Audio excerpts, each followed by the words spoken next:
자, 오늘은 제가 24년도 2분기에 리뷰했던 작품들 중 이 소설은 정말 추천할 만하다 생각되는 작품 5개를 뽑아봤습니다. 선정 기준은 제가 재미있게 본 순위가 아닌 여러가지 요소를 생각한 것이니 참고 부탁드리며 바로 시작하죠.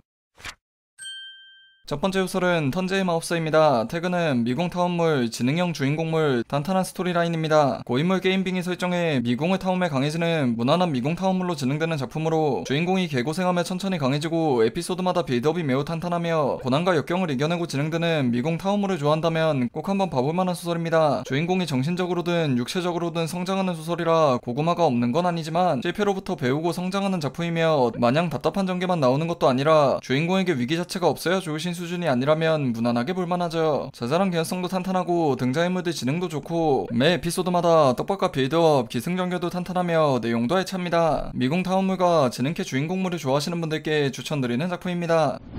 두 번째 소설은 증기시대 야수조련사입니다. 태그는 스팀펑크물, 강력한 야생동물 조련사 주인공물입니다. 스팀펑크를 발전한 지구를 기반으로 크기가 10수미터에 달하는 강력한 야생동물들이 넘쳐나는 세계에서 그 야생동물들을 조련하는 능력이 있는 주인공이 살아남는 이야기로 기본 구성은 소설 빙의물로 즐겨보던 소설 속으로 빙의한 주인공이 현대에서 수의사였던 경험과 빙의하며 생긴 재능들을 이용해 자신이 읽은 소설 메인 스토리에서 살아남아 지구로 귀환하고자 하는 스토리죠. 작가님의 풍부한 상상력을 바탕으로 한 여러 개성있는 야생동물들 설정과 마법과 스팀펑크가 적절히 섞인 세계관, 뻔하지 않고 똑똑한 여러 등장인물들을 바탕으로 한 자잘한 개연성이 탄탄한 스토리가 장점인 소설이죠. 주인공이 다이 먹거나 성장을 먼치킨 느낌 나는 소설을 원하면 좀 안 맞을 수 있지만 개성있는 세계관과 탄탄한 스토리를 원하시는 분들께는 추천드리는 작품입니다.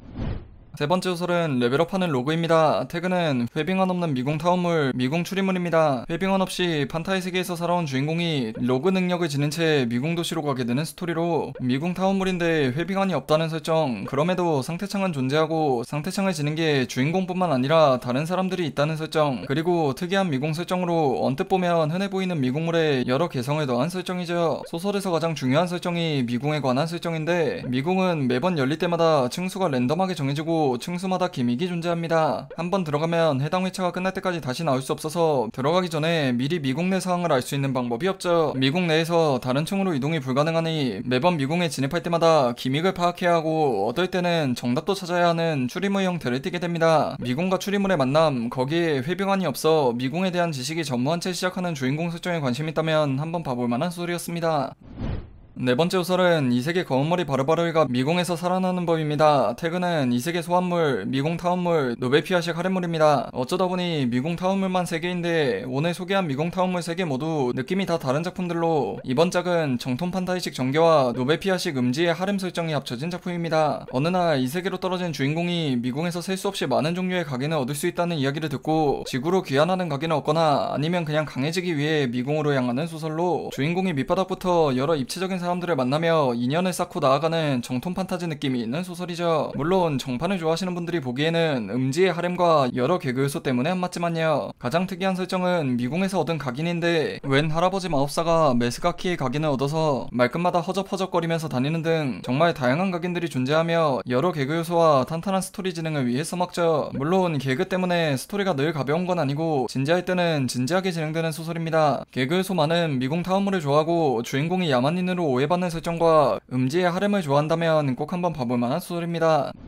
마지막 5번째 소설은 무한회귀자인데 썰푼다입니다. 태그는 유사 옴니버스식 구조, 과거 해상물, 개성있는 설정들입니다. 무한회귀자인 주인공이 1000번이 넘는 회귀 끝에 포기하고 그동안 있었던 이야기들을 썰을 풀어내는 방식으로 진행되는 소설로 주인공은 같지만 매 에피소드마다 회차가 다르니 유사 옴니버스 느낌이 있으며 주인공이 미래에서 과거를 회상한다는 방식의 서술 때문에 호불호가 갈리는 건 어쩔 수 없지만 그동안의 수많은 클리셰를 비틀고 새로운 개성있는 설정들을 만들어내고 그런 개성있는 매 에피소드마다 엄청난 떡밥들을 뿌려서 추후에 회수하며 나오는 탄탄한 스토리까지 탄탄하고 짜임새 있는 소설을 원한다면 꼭 한번 봐야 하는 작품입니다. 엄청나게 개성있고 탄탄한 설정들이 위화감 없이 현실적으로 탄탄하고 처음부터 끝까지 계획하고 쓴다는 걸 느낄 수 있는 사소한 요소 하나하나에도 떡밥을 넣어놓고 나중에 자연스럽게 해소하면서 스토리에 녹아들며 그런 엄청난 설정들을 가지고 있음에도 전개 속도도 느리지 않게 진행되죠. 별 생각 없이 볼 수 있는 소설을 원하거나 옴니버스식 구조와 회고록 방식의 자체가 취향이 안 맞는다면 어쩔 수 없지만 그런 게 아니라면 강추드리는 작품입니다. 자, 오늘은 이렇게 24년도 2분기에 리뷰한 작품들 중 이 소설은 정말 추천해드릴만 하다 싶은 소설 5개를 가져와 봤습니다. 각자 취향에 맞는 작품 찾아가시길 바라며 영상 마치겠습니다.